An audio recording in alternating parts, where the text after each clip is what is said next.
This episode of Around the Layout is brought to you by Highball Graphics. For over 25 years, Highball Graphics has been providing high-quality decals for railroads in New England, Canada, and beyond. With over 2,000 sets in scales N through G, Highball Graphics has you and your project covered. Highball Graphics specializes in custom decal orders, serving freelance railroads worldwide. Check out their easy-to-use website at highballgraphics.com or email them at info@highballgraphics.com.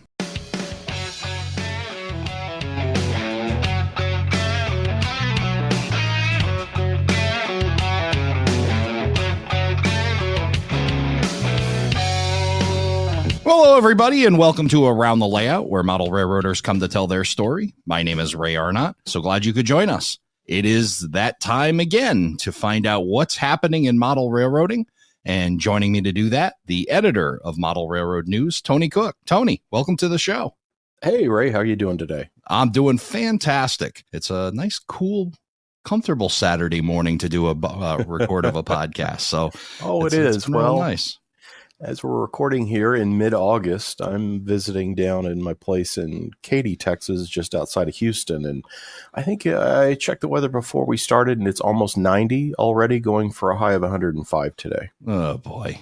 I'm smoking a turkey breast outside, which I don't even know if I have to plug in the smoker. No, I don't think so. Just lay it on the concrete or the asphalt and rotate every few minutes. I think you might be all right. Yeah. I guess the smoker just protects it from the dogs going up to it. So yeah, I guess I will put it in the smoker. Yeah. Oh boy, it's going to be a warm one. We're recording this just a few weeks before the NMRA National Convention. I'll be down there, and I know you're already down there, but I'm looking forward to the convention. I'm not looking forward to that heat. Well, the nice thing, everything in Texas is well air conditioned.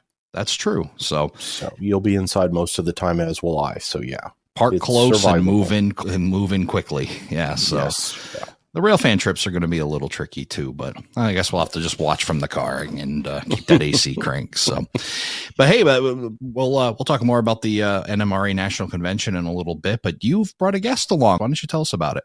I do indeed, and somebody that I was very excited to bring on because, I don't think you can do anything in the hobby, whether it's prototype rail fanning, which we just mentioned, or model railroading, without having a library of books. As a little kid, that's when my dad would sit doing custom painting and decaling work, and I had a little chair that I sat next to with his bookshelf of train books, and that was kind of my education in the hobby. And I still to this day am always adding and buying some new train books. And so we have, from none other than Ron's books, we have got Lee Rosenberg as our guest today. Hi. Awesome. Hey, Lee, welcome to the show. Thank you. And Lee, Ron's books has been, I'm trying to think, has it been around for, I know your dad wrote what a book, your dad is the Ron, by the way, if someone wanted, he is, what was Ron Rosenberg.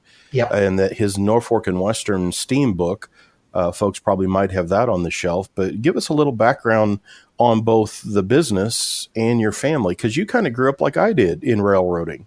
I did. As you said, Dad wrote a book, N&W Steam, the last 25 years, published back in 1973. Wow. And basically that was how he got into the business side of the hobby. My parents had just gotten married. He didn't have money for the hobby. His friend Steve Bogan had published the book. And Steve said to him, you go to all the train shows. Why don't you take some copies and sell them? And, whatever he sold that was his train money. And it kind of grew from there. And 1988, he was working for JCPenney's in their corporate headquarters. They decided to move to Texas, and he didn't want to. And gave a shot trying to make the business, see if he could make it work. And, now all these years later, here we are. Wow. So that's kind of how it all started.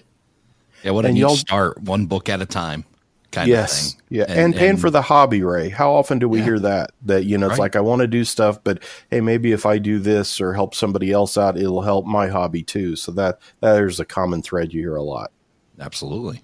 And then you guys, this is not a brick and mortar, right? You do a lot of shows and obviously sell online. Yeah, it's mostly, at this point, it's mostly online. We do some shows, probably about 10 or 15 a year at this point. COVID kind of killed a lot of the shows that we used to go to. but mostly online at this point. And you're located out east, if I remember right? You guys are in New York State? Yeah, well, New York, and I'm actually in Connecticut. So, Fellow Connecticut guy. That's kind of cool. I know I see you quite a bit at Amherst, and boy, you have quite a selection and so many books. I mean, I just think about the logistics of you guys bringing all those books, but it's an amazing thing to stop by and just go through titles you never even knew existed and all that. How many titles do you think you have in inventory? Titles, my list is about 9,000 or 10,000 titles. Wow. Amazing. Yeah, it's yeah. And what gets me is every once in a while we'll get a collection and I'll find a book I don't recognize that I've never seen before. That always amazes me, that there's things that after, have been doing this pretty much my whole life, there's still books I've never seen. And I go, where'd that come from? Wow. I had that just recently we had my one reviewer in St. Louis. It was either on mountain type or consolidation type locomotives. And he mentioned a book called The Georgian Locomotive.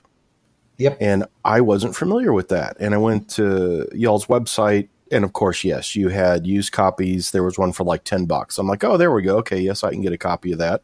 And because it sounded like a good book. So yeah, new and used. And I know poking around for used books is something that I run into a lot of, because I'll be reading an old article on something and think, man, I wonder if I can find a copy of that. So where do you come up with the used stock? Usually we buy collections. I mean, we've actually just gotten 3 very large collections in just recently. So must be like a process of just going through all those books, kind of like a treasure hunt probably as well. Yeah. It's usually start with some sort of a list or some sort of pictures or something and kind of see what's there. And it can be a process. I bet. And then in addition to the new stuff, if you start looking through the Ron's Books website, you'll find, as I say, both prototype stuff. You'll find modeling books. I see the White River publications like Scott Thornton's Weathering Handbook. I mean, you can find all that kind of stuff, as well as I say, the prototype railroading. But in recent years, more and more, I've seen titles that are actual Ron's Books publications. Tell us kind of how that got rolling, Lee, because I see more and more of that. The first thing we actually did was we went and reprinted RPC 20, which was one of the most desired books. We had people asking us for it all the time. And for somebody who doesn't know what RPC 20 is, why don't you tell us a little bit about it? Well, it's the Railway Prototype Cyclopedias. And it's the volume, that particular volume is all on the flat car loading, which is they're all really well done. But that was a really very popular topic. The book sold out in, I think, less than 6 months. Okay. And, we had a huge number of people asking for it. Ed and Pat, who did the RPCs, didn't want to reprint it, but we asked them and we worked out a deal to reprint it, and everything kind of started from there. So we did that. That led to working with Pat Wider from the RPC Cyclopedias to do RPC 35. Then we have our manufacturer's catalog archive series. One of the things Dad liked was he liked the builder's material.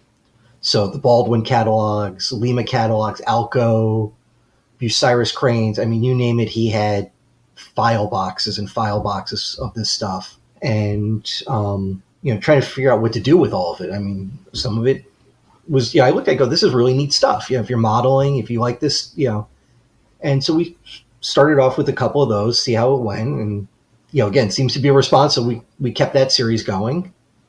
And now we're getting into more prototype books. We have our New York Central Chatham book coming out in about a month or so, and a couple other projects I can't really talk about at the moment, but it's just kind of grown from there. RPC 36 will be coming out in a month or two. And these RPC books, boy, if you're a model railroader and you don't have, I've got a whole shelf of those. And what's funny is I will occasionally, like the St. Louis RPM show, I know I always run into seeing a few of those and think, wow, do I have that one? And I meant to take a picture of all the spines on my shelf. I was right there as I was looking at them. It's like, shoot a picture so I see what numbers are missing. Didn't do it, but I do remember as I looked at them, I'm like, wow, I have 2 of those. Wow, I have 3 of those. It's like, obviously that struck me as something I really needed, and I kept buying it at various shows and would bring it home. It's like, oh yeah, I have a copy of this. But those softcover books they would put together because of the diagrams, the plethora of like builder pictures of the various cars. Wow. I mean, it's, like I think Rapido just announced those early, I think Pensy and maybe Fruit Growers, those single sheathed refrigerator cars. There's an issue of the RPC that covers that front to back. So if you look at that car and go, I'd like to know more about it, you go find those. And then the latest ones, Lee, they've gotten huge. They're about 2 or 3 times, they used to be probably about the size of like our White River annuals, maybe 120 pages, but now they're starting to look like phone books. And how did that are these multiple issues, or, I mean, they're fantastic, but wow, when I get them, I'm like, whoa, this is like the supersized version. That's a question I wish I could give you a really good answer on, but I don't have one. Basically what happened was they did RPC 34, which was their addendum, and pretty much they wrapped up the series because Ed and Pat didn't want to do the like the shipping and all that kind of work that was involved. They liked writing the books. They didn't want to do the other part of the work. Mm-hmm. And we were talking with Pat, and he said he had an idea for another book or two that he'd like to do. He thought they would be good. He'd like to do them. And we said, okay, I can't write the book, but I'm happy to mail the books, and handle the distribution. He put the book together, and this was the size of it. I don't really have the idea was to do one volume and not necessarily stretch it out. And he had a lot to say on the 37 boxcar. I mean, they are impressive. They always were. But when you see these handful, the last maybe 2 or 3 are gigantic books with so much stuff in them. But boy, they're a fantastic resource. And boy, thanks so much for picking that up and taking the ball and run with that, because it's such an asset to the hobby. Yeah, I mean, if you look at some of the earlier issues, an article like this might have been split across 2 or 3 issues. I think he just decided to put it all together because we didn't know where it was going to go. Yeah. And then I was wondering on the manufacturer's catalog archive, I love those. These are soft covers, various sizes. And again, I liken them to automobile brochures, which I also collect. And it's fun to see these on, again, it's like, wow, if you were in the market to buy like a crane or specialized equipment, or I love all the little, like 25, 35 ton, those little locomotives that you're basically looking at what was available from those companies that made them to sell them to industries, railroads, whatever. Is some of this coming from your dad's collection? And I know they say Silver Lake Images. Explain that to me. Okay. Well, pretty much every catalog we've done has come off of Dad's shelf. Like I said, he had probably about 15 file boxes worth of material that he collected over the years. Wow. And the Silver Lake Images is just, that's our publishing name. It's just a separate name from Ron's books that we publish the books under. If you may remember, actually that started with, if you remember the Lehigh Valley Diesel pictorial book that Carstens did, mm-hmm. That was actually based off the slides that we have at this point, several 100,000 slides that we've acquired. Oh, and wow. the Silver Lake Images kind of handled the slides when we were doing the books with Carstens. Oh, wow. Okay. And now that we're doing the books ourselves, we just kept the name. Excellent. Tony, I'm a salesman by trade. So when I see these manufacturers' catalogs, I'm just kind of picturing what it would be like to be in that era, walking in as like an Alco salesman to a short line or a regional, right? And you got this under your arm because there's no other way. And, using this as the material. It's just really neat inside baseball stuff that really turns me on to see that stuff and be able to know what they were using and that all that inside material. Like, here's the features and benefits of a locomotive. It's really cool to see. And it's kind of that different angle from what we normally get as modelers, because we're not always thinking of, the innards and what they do and how reliable they are, that we're just more, it's got this many fans or it had this many doors on the long hood. Yeah. So, it's fun to see that side of things. And, to know that this was what was available for and as I say, for modelers, I've had a handful of guys asking me, because the 3D printing is getting so crazy. Where can I find this? Where can I find that? And I've recommended those books several times, saying, oh, if you're wanting to do like little critters or crane stuff, pick up this copy of this book and you'll have drawings, diagrams to go from. And yeah, I've had guys before say, oh, well, I saw that and then I bought a handful of them. Now I got all these projects to do. I said, yeah, no, I didn't. I should have warned you of that. Yeah, once you get started, now you're going to have a backlog of stuff. But boy, they are fun. Yeah. Yeah. What's also nice is they show you how they were used in industry, a lot of them. So you have a critter and they show it in either in the steel mill industry or the logging industry. And so you get an idea of not just, here's an engine, but here's how, you would actually see it in use. And how many? I think there's got to be over 50 of these out by now, Lee. We just put out 57 and 58. Wow. Yeah, so that's awesome. Got about enough material to get through 100 or so. Wow. And again, I mentioned cranes, diesels, there's steam, trolley cars, freight cars. There's one book you had on freight cars that had a lot of those like single axle, I think like the Hawaiian sugar cane railroads. Or there was one of those books I was just fascinated. Yeah, that it got me thinking, well, this would be such a neat little railroad. And here's every piece of equipment you could basically conjure up to run this railroad out of this one book. Yeah, wow. Very cool. Yeah, I'm scrolling through the titles right now, and holy man, yeah, I think you mentioned something like Press Steel Car Company with a 2-axle car, and just some really neat stuff that I'm not a huge railroad historian, but to see some of this stuff like Plymouth locomotives and Ingersoll Rand, and just a whole bunch of titles, really cool stuff to check out for sure. And again, that's kind of what caught my eyes. I'm going through this. I'm going, this is neat stuff, and a lot of it I've never seen in published, in print before. Exactly. The one that's the most popular actually is the first one we did on the Jordan spreader. Because you see those all over the place, but I've never seen anything on them. Like here's a book that tells you what they are, how they worked, how it's got all the operational stuff, like how you could use it to clear the snow, to grade the roadways for the railroads. It's like it had everything. I'm like, this is really neat. Yeah. But one thing I like on them too, Ray, is they allow me to my layout. Like if you look at the July 2023 Model Railroad News, the Scale Trains Jeep 30 is my cover. But all of that on the cover, I even used the new Jeep 30. All of that stuff I lifted because I reviewed that book in the same issue. So I promote the book in the back, but then I get this great EMD stuff to spice and sprinkle through that Scale Trains review and say, oh, and be sure to check out this book in the back because here's where I'm lifting these great images. And it's like, oh, this is cool. I got to have it. So I love it because it allows me to cheat and I get these wonderful looking issues of the magazine. But then I'm also exposing guys and showing them to, this, look at this book. You got to have a copy of this. And now we've got a New York Central book coming out, and tell us about that. I saw that recently. This is going to be a new softcover book on what a branch or a section of the NYC. It's actually on the New York Central in Chatham, New York. Covers from 55 through I think around 2010. Book all color. The bulk of the book is New York Central. It covers a little bit on the Rutland, and then it covers also Penn Central, Conrail, CSX. It's it's 80 pages. Actually, we're in the process of final proofing it right now to get it to the printer. So I've been looking at it the last couple days.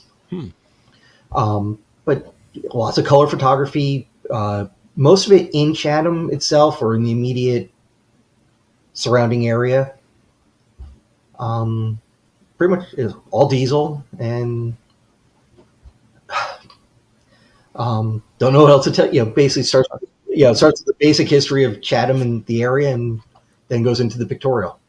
Well, I'm certainly looking forward to it. You mentioned you're from Connecticut. I'm from Eastern Connecticut, but I do a lot of rail fanning out in this area, and it's always cool to find a book that kind of covers the history of that area. I mean, you see the obvious operations CSX through that area, but it's always neat for me to know what the history was, where tracks used to be, or the way they used to do things. And I'm looking forward to this book. This is going to be really cool to see this and be able to check out, that area that I really enjoy so much. Yeah, no, it's if you like, it's pretty much all New York Central, some Boston and Albany, and the successor lines. But if you like the area, you'll learn what was there and how they ran and where it ran, and you'll get a good feel for the area. Definitely looking forward to it. And I want to go over the website, Lee, but we didn't. Here a half hour's disappeared. I always wonder, well, what am I going to ask? What are we going to talk about, Ray? And then it's like, wow, okay. So obviously we're going to have Lee back on again. But Lee, tell me a little bit about what is your railroading interest? I know your dad did some brass stuff too, right? Yeah. But what's your interest? My interest actually is, my big interest is the World War II with the Military Railway Service. Oh, neat. The moving stuff stateside, but then also going overseas, rebuilding the railroads in Northwest Europe, supplying, getting in the Midwest, in the Middle East to supply, the railroads to supply Russia, bring everything up from the Gulf up to into Russia to bring them equipment. That's what my main interest is. And now that's fast. Isn't that line? What that's that one line built through, I think, Iran to get to Russia, and they had those Alco switchers that were multi-gauge, were they early like RS-1 looking things the Army had? Yeah, because they switched because the Russians ran off of, I think, a 5-foot gauge. A broader gauge, so they could do both. Wow, yeah. Always fascinating. There's always something in railroading, Ray, that I need to, it's like, boy, I need to get more information on that. But, yeah, there's just amazing niches like this that Lee's interested in, that you could spend all your time just researching that. and it's really amazing. Yeah, no, it's amazing how much they would move and how fast they can move it. And wow. And as I say, the website, as we wrap up here, at ronsbooks.com, and that's all just one word ran together, ronsbooks.com. And when you get there, you'll see hot off the press, upcoming releases and new books are some tabs across the top. That Manufacturer's Catalog Archive series has its own page. And browse through those, and I'll guarantee you there's no way you're not going to find something that, wow, I got to have that. And we didn't even touch upon, but you do carry videos as well. There's a DVD section. About 600 DVDs. 600 DVD, wow. And the used books, again, I have more people saying this is out of print, or I'm looking for this, or where can I find that? And a lot of times I mention things in reviews or other, areas where, that book is not readily available. And it's like, okay, how do I go find this? But there's a used books tab, and then there's a search engine right up next to the Ron's Books logo on the website as well, that you can just, put whatever in there. That's how I found that Georgian Railroad one. I just dropped that in to see, like, well, I'd never even heard of this book. And I think you had 2 copies of it. It's like, awesome. Yeah, I was just recently interviewing Mike Landis, who mentioned that he wrote the book Show Me Katie, and I was looking all over the internet and couldn't find it until I went to Ron's Books, and there it is. Show Me Katie is available at Ron's Books. So I think I got one. That one's out of print at the moment. Yep, exactly. So, but you have it, and if somebody, So I'll be likely putting an order in because I want to check out Mike Landis's book, and Ron's Books was the place to go. So, when's your next show? When will we see you out next? Well, if you're in Eastern Connecticut, we'll be at the NERSHA convention at Essex. Excellent. September 9th, I believe it is. Awesome. And then got Timonium in October, Gaithersburg in November, the show at Albany at the Egg in December, and then obviously Springfield in January. Yeah, so you'll have yourself a busy few months here leading up to Amherst. I'll definitely be looking forward to seeing you in Amherst, and maybe hopefully sooner. All right. Awesome. That'd be nice. Well, I appreciate some time here on this Saturday morning. Ray, what do you think of the Ron's Books? As I said, this is the book thing. I know everybody's got a shelf full of books, but I can't not keep buying. There's always something prototype railroading or model related that I need more information. And ronsbooks.com is a fantastic place for railroading guys to head to. I know we're heading in the digital age, but I'm still a tangible guy. I like turning pages. I like the physical touch of a book and feeling it and seeing photographs, on paper instead of on a screen. So I'm definitely a tangible book guy, and I got my collection, and next time I see Ron's Books, I'll probably be adding to it. All right.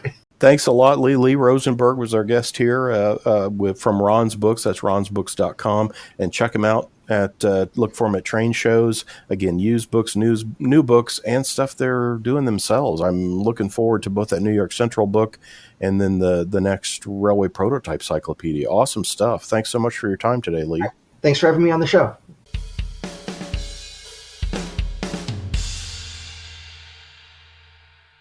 I'll tell you, Tony, I am a big book fan, and it was really cool to talk to Lee from Ron's Books about, you know, his business and the stuff that he's able to provide the hobby still, even stuff that's out of publish. It's still really cool to check out all that stuff. It's a great, like I say, a good one stop of, hey, and anytime I start looking for something new, I find 3 other things. Oh, I didn't know that was coming out. And then again, the things that they are now publishing themselves. So yeah, wow. Lots of great, an amazing resource. That's a really cool thing. And then maybe, you know, the ability to stuff that's popular, you can't get a hold of, that's out of publish. And maybe that provides them an opportunity to bring that stuff back to life. Like you mentioned, but you know, I think it's just a really cool idea. Absolutely. Absolutely. So, well, you're fresh. You've been doing some traveling. And I know you'll do some more traveling, but I know one of the big events that you got to that unfortunately I couldn't this year, but I'm really hopeful for next year is the St. Louis RPM. Why don't you tell us about your experience there in just over the border in Illinois? It was, yeah. We crossed the state. My assistant editor, Shane Mason, and I, and the dog road tripped over to Illinois, and my folks live over in the St. Louis area. So we banded off there for the weekend.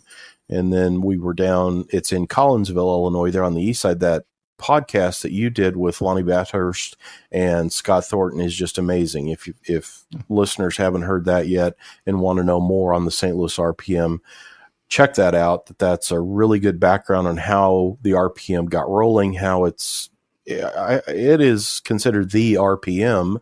Yeah. You know, out of all of them, there's Bay Area, there's Cocoa Beach, there's the one in the Chicago area like Naperville, but boy, St. Louis has really become the RPM. And this year's was, as always, did not disappoint. You know, you come in, the whole left side of the big area is the tables full of folks bringing their models to show off in all different scales. And then there was operating layout. We had vendors from manufacturers to tons of historical societies, which I ended up at the Wabash Historical Society, and I picked up a couple of different back issues of the Wabash Modeler or the Banner magazines. One was on U25Bs that I love those, and the Rapido HO models about to come out, and picking that kind of stuff up because you don't always get to see that. Some of that Historical Society publication stuff doesn't get a lot of travel, you know, to hobby shops and other places. And so to see them all laid out there at their booth, it's fun to get to pick through and go, well, yeah, I wondered about that. Is this a good article? Yeah. And then of course, manufacturers, we had Athearn, Rapido, which I'm going to talk about, a surprise they had. And then a lot of dealers we know like Spring Creek and others were there. So just all around a fantastic weekend in St. Louis. We did some rail fanning, went over to the Anheuser-Busch Brewery to see what was left of the manufacturer's railway stuff on Saturday morning, got a few pictures there, spent Friday evening, as we usually do, with a buddy of ours, Mike Ostertag, who I know know. Yeah, we know Mike. Oh, so I'm sitting out in Kirkwood, Missouri at the Amtrak, the old Missouri Pacific station, 100-degree night, and I'm babysitting Mike and my assistant editor, Shane. When the two of them get together, they are like unruly kids that you say, am I going to have to stop this car? So, yeah. But I had a wonderful time, and we got to watch a handful of trains and Amtrak come through. So it was a lot of fun. That's always a wonderful weekend. Just imagine Tony driving his Lincoln, and you got Mike Ostertag and Shane in the back, like kind of fighting, and Tony's reaching back there, smacking them both, keeping them away from each other. And, so a lot of fun, but that's great. Yeah. And like I said, I hope to get out to the St. Louis RPM. That interview with Lonnie and Scott was just really, really fun to do and had me fired up. I really was. I was looking at airline tickets, but it was a little too late, but I'm definitely going to get it on my calendar for 2024. And maybe I'll be the third in the back seat with Mike and Shane. I can just envision all that. So looking forward to that, but I'm sure through that and through all these releases that we talk about every week, there's just a pile of news to get through. So why don't we head towards that and then check out what's going on and what's happening in model railroading. Well, I really thought I was going to have trouble coming up with new stuff because, you know, we've got the National Train Show in Grapevine, Texas, between Dallas and Fort Worth in a couple of weeks here towards the end of August. So I thought, well, you know, I wonder if I can come up with enough stuff here to fill ahead of this show. And as always, overflowing. Tangent Scale Models always has a new model at the St. Louis RPM, and they did not this year. Wow. And so I was kind of disappointed. But then about a week later, they surprised us with there's a new HO scale. It's a 40-foot Southern Pacific prototype built by Pullman Standard. And this is a post-war Southern Pacific car. I think Cotton Belt SP, and there's a handful of different SPs. The one I love is the Blue Streak with the blue arrow through the Cotton Belt logo. Right. New boxcar from them. This is at least their maybe third, not counting the baby high cube. But as far as a traditional 40-foot boxcar, I think this is maybe about the third or fourth that they've done, and just fantastic. You know, again, as always, the Tangent HO replicas are just a thing of beauty. And this, I remember someone laughed, goes, and they're all just boxcar red. It's like they are, but start looking at them and all the different SP lettering and things. It's a wonderful set, but that's new, and you can find out more on that at tangentscalemodels.com. And then speaking of that era, Athearn just had announcements land this week, and they're doing the early version of the UP4664 Challengers are coming back in Genesis. Had you seen those? I'm checking them out right now. That is one big steam locomotive. It is, and this would be that early, if I'm thinking right, it's like the CSA 1s or 2s maybe was their class. I think Rio Grande, I don't know if Rio Grande or Clinchfield's in this group. Regular standard DC as well as DCC sound equipped, and they've got soundtracks equipment in them. And look at the price on them. I was surprised at that because, man, everything just seems to be jumping with our inflation and the production costs in China. And that's one of the first things I looked at is, oh boy, I wonder what these are going to cost this round. And I was surprised that they didn't. That's maybe not even what I thought they retail for last time. So, wow. Yeah, check those out, Athearn.com. And that new Athearn website you can go to they have that tab for new releases. If you hit that, in addition to the Challenger, there's a whole slew of stuff. There's trailers in both HO and N coming out. GP60s in the regular Athearn line with a number of added details to them in both standard DC and sound. So see all the new announcements on Athearn. And I believe coming up at the National Train Show, we may have a new locomotive, I think in HO, being announced by Athearn. So we'll be watching for that too.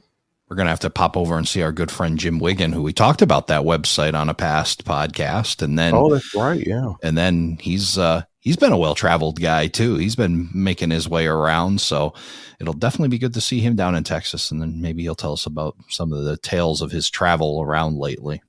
He has been. He was in Kansas City. Yeah. He was at the Spring Creek show in Nebraska. I saw him both places there. I saw him at St. Louis at the RPM, and I think he's been out east. He's from your area, and he's been out there, and then he's heading to Texas. So he is picking up the frequent flyer miles. He sure is. So we'll definitely be looking to talk to him in Texas and see what other surprises Athearn has for us. Absolutely. Broadway Limited. They announced an SD70 Ace, and you're like, yeah, so what? It's die-cast metal. Whoa. All die-cast metal. And now I'm very intrigued. Yeah. And, we get metal parts added to plastic tooling, and Broadway's done brass hybrid steam. This is not promoted as brass hybrid, but it's going to have, I've seen drawings on at least 4. There's UPCSX. You have like the base body, but the radiator sections, the boxes below the cab, the nose, there'll be upper and lower headlights, obviously. I've seen some different braking details. So road accurate, but an entire HO scale SD70 Ace recreated in die-cast metal components. Yeah, and if you are a UP fan, this is one for you. They're doing a lot of their heritage stuff as well in this line. So you said Rio Grande. They got the George Bush tribute.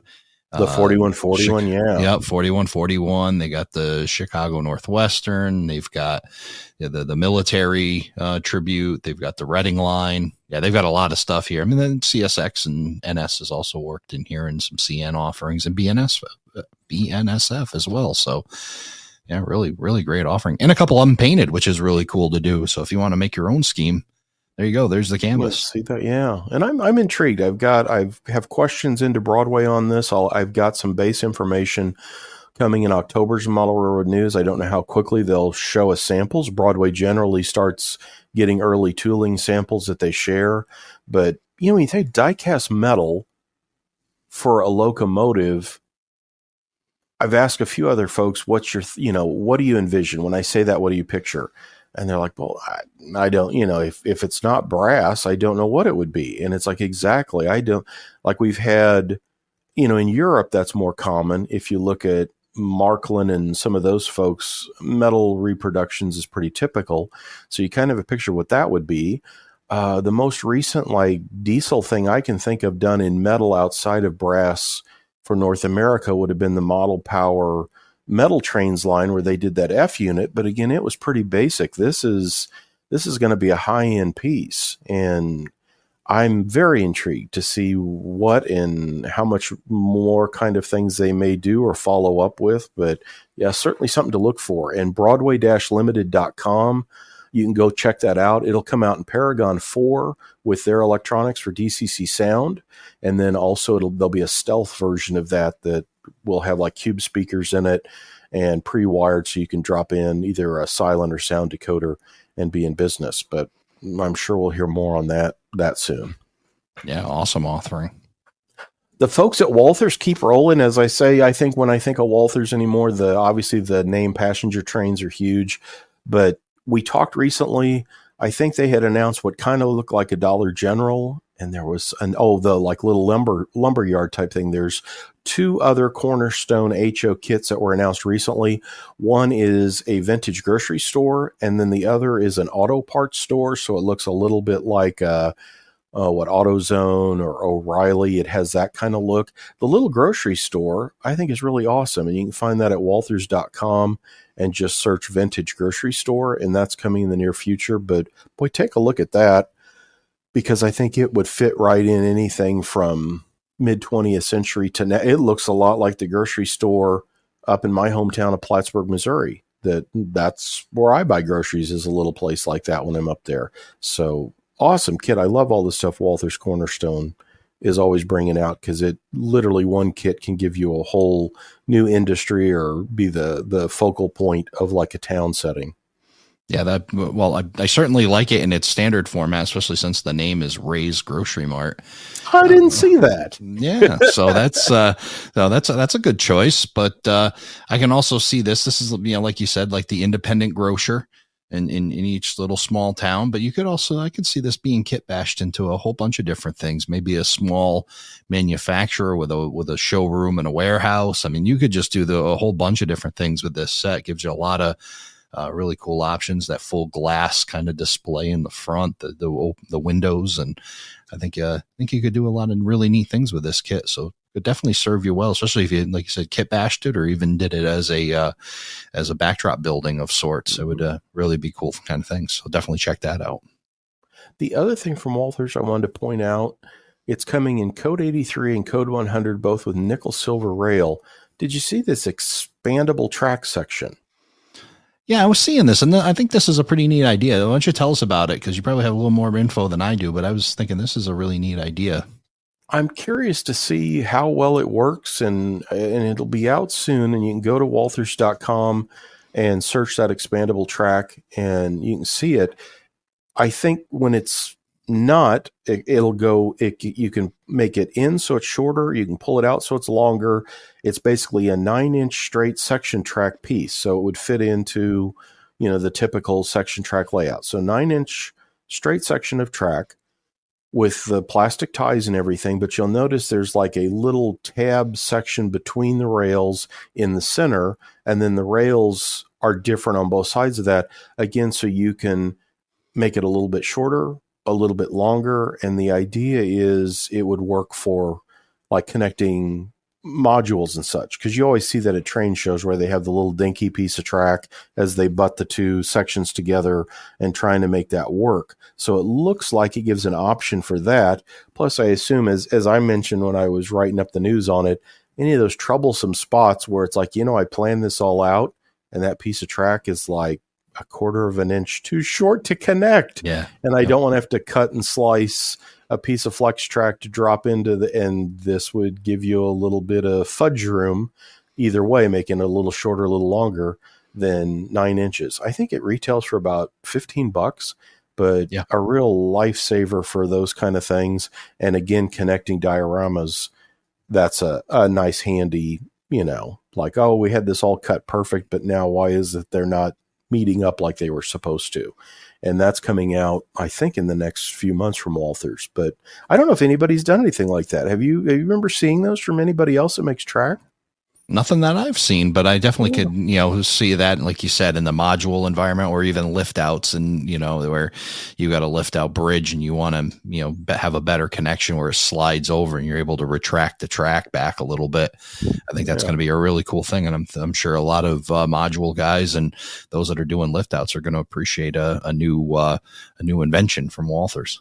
Absolutely. And speaking of new, Intermountain is tooling up both in HO scale and in scale a Trinity covered hopper. And I've contacted, Chris Palomares is at Intermountain now. I contacted him last week, but I haven't heard back.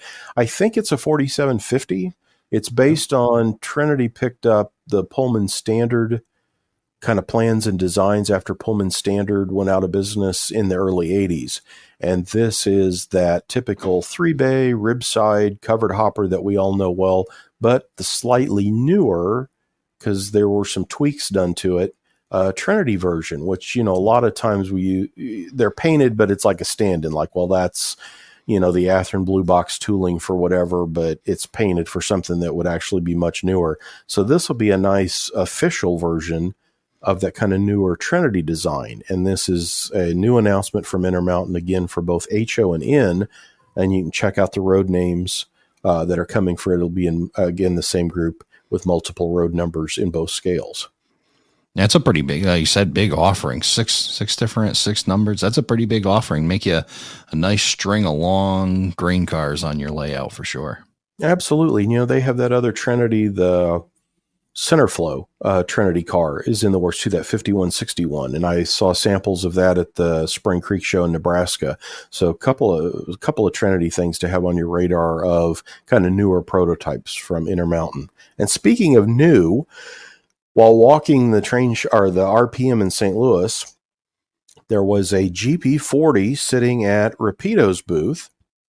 That was a Western Pacific prototype with those big kind of, I think they call them ash can headlights, the big round headlight that sticks out the back, and then the front between the number boards has got the big round section. Yep. It was a 3D printed shell sitting on, it would be the same drive as their Jeep 38 essentially. And this was the first time this was shown to the public. That Rapido, obviously, it seems like anytime somebody comes up with the frame that, as the real locomotives were, all the modelers immediately start extrapolating, okay, well, if they've done this, then we could also have this, and this. When are they going to make all those? Yep. And again, the GP40 was an obvious sequel to the GP38 because you have the frame. And Rapido's asked for prototype photos on the Jeep 40. I've been working with Matt Gentry and other folks there on different aspects of that.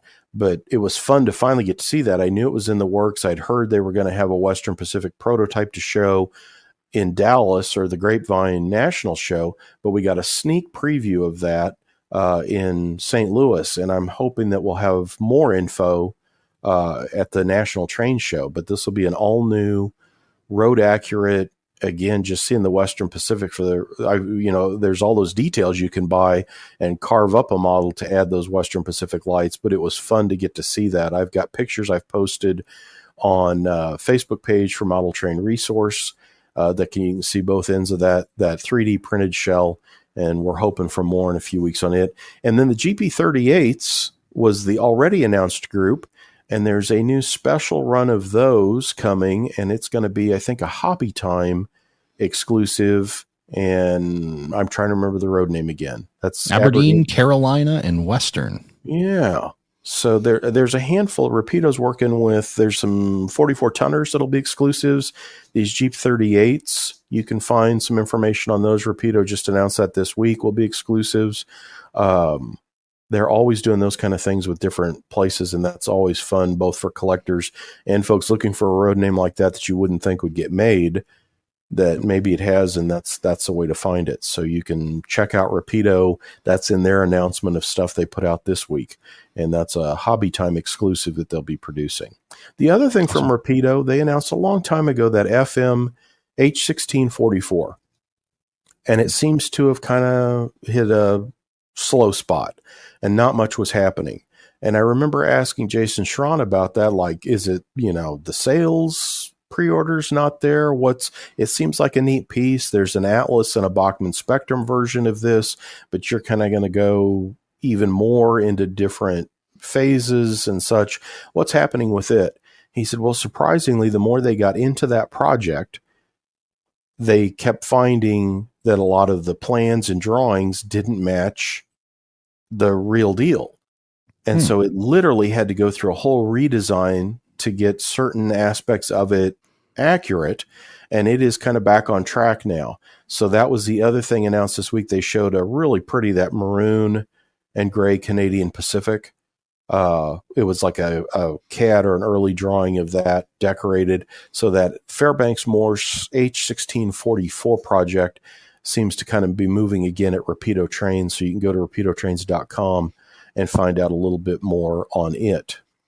And then the last two things I got to talk about this week they're not models. They're not plastic. They don't run on rails, but they're railroad related. We'll allow it. Yeah. My friend Jay out in New Mexico runs Rio Grande Games, and he has a Wabash Cannonball game coming out. You can go to riograndegames.com, and then there's a tab to click on train games. I just played the Texas and Pacific game recently, and I've reviewed it for, I think it's in October or September's Model Railroad News. In the back, in the book section, I've got a game review. And what a fun game it was. You start building rail lines from the different railroads that were in Texas at one time. So you got Mopac, you got Katy, you got Cotton Belt, and you're building the rail lines. You've got ranches that you can acquire, and then you want the rail lines to serve the ranches. And then there's also an expansion to the West Coast you can do. But what a fun game. It's about an hour's worth of gaming, 2 to I forget how many players. I think you can go up about 4 or 5, but really a neat game. You can see a review of that in Model Railroad News. And then this Wabash Cannonball is one of the games that Jay at Rio Grande Games has coming out for the other, like the latter part of this year. He's got 3 or 4 railroading games. And these are really fun. Have you ever played any of these? I haven't. I have not, but boy, I'm really interested now because, I talked to a good friend of mine, Dave Gardner. I mentioned him a few times on the podcast. He does sports simulation stuff, kind of influenced me to kind of tie in some of those sports sim things into my layout and in some dice roll stuff and operations. And it's always neat to see different ways of celebrating the hobby. And this is really cool. This is something that I definitely want to check out. And it is, and it's interesting when you mentioned that the dice roll thing. That was one in our road trip back and forth discussions. Shane Mason said that he was thinking about a deck of cards for an operating session to where you would maybe the suits or numbers say, as you're operating, you've got to draw a card, and that card maybe you've got a busted coupler, or right. You've had a vehicle that's died on the track ahead of you, that depending on what it was, it would add a variable into an op session. And it's like, oh, that's a neat idea. So yeah, there's, again, the whole gaming thing. It's amazing when you do something like that, how suddenly there'll be applications or things that strike you where you weren't, it's like, oh, hey, that's a neat idea that this might be I can incorporate that into my, op sessions or whatever. But anyhow, riograndegames.com, and take a look at those. I think they're a lot of fun. And being train themed and everything, they're really neat and excellently put together and affordably priced offerings. And then finally, I got to visit with my old friend Mike Schafer at the St. Louis RPM. His Schafer Station is his new imprint that he's doing books on. He was right White River Junction. He's got schaferstation.net now. And his first book is the first of what he told me was going to be. He has a sequel for it, but My Milwaukee Road. And, Mike's a huge Milwaukee Road guy, as so many are. Milwaukee's what is that? Ray, that Milwaukee has such a, there's something when you think of those Granger roads, Milwaukee's one that immediately is head and shoulders above so many others. And for the life of me, I like it too, but it's like, yeah, how come this or that railroad doesn't have that mystique? But boy, Milwaukee does, doesn't it? It sure doesn't. Well, I think of, I always think of Milwaukee Road. Now I always think of William Sampson and, sue the Milwaukee Road. And then I start thinking Wisconsin, and it goes back to Ostertag. So I think I'm kind of way off the rails down the ditch and on fire here. But yeah, it definitely does. It's got one of those mystiques to it. Absolutely. And this is, as he says in the opening, if you're looking for a roster book, if you're looking for a history book, this ain't it. Go put it back. In fact, it even says, put this book back on the shelf and go find one of the many others that do that job. What this is Mike, from the time he was a teenager, started taking trips on the Milwaukee. This would have been in the 60s before Amtrak. So riding some of the last runs of the private Milwaukee trains, shooting pictures, he and his buddies going out, running some of these Milwaukee services that they knew would not make it past May 1st of 71 in Amtrak. And it basically takes you through those times of the 60s up to the mid 80s is when the Sioux acquires Milwaukee. And it's just kind of him talking about his experiences, sharing his amazing photos. Just a wonderful book. It's a hardcover book. It's available direct from schaferstation.net, and Schafer is Schafer. But take a look at that. It's My Milwaukee Road, new hardcover book from Mike Schafer. He shared with me he's working on a Northwestern book, and he expects to have another Milwaukee Road volume as well. But it's a great book in that, it's not a roster book. It's not a history of, well, here's when the first rails were laid, and here's why they did the Pacific Extension, and here's how the road struggled.